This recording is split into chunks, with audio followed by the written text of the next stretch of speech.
Well, for more, let's cross to France 24's Selina Sykes. Selina, tell us where you are.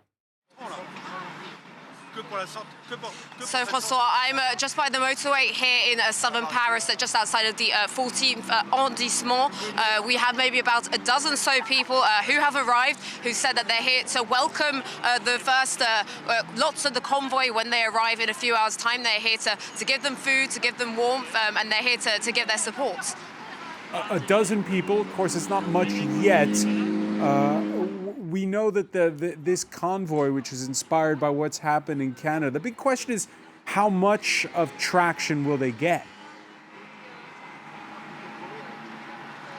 As things stand, as you just said, there's about a dozen people around here. Obviously, there's been a lot of attention this coming week on this convoy, which is arriving in the capital in a few hours' time. As you said, the authorities are planning on blocking its entrance into the capital. Many people here say they are determined to make sure that convoy gets through. So as things stand, not much attraction here, but obviously a lot of media attention has been put on this convoy arriving in the French capital.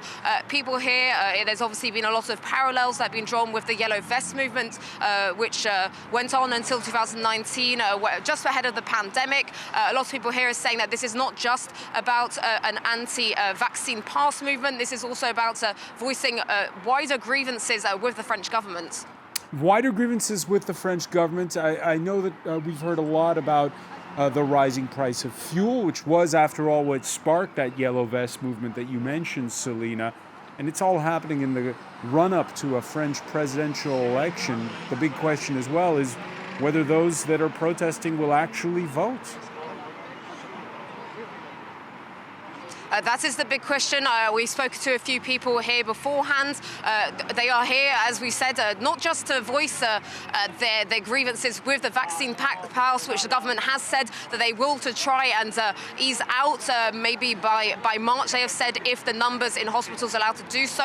But people that I've spoken to so far made it really clear that they are here to voice their grievances with the government, whether they vote or not, and whether they voice those grievances at the ballot box is another question.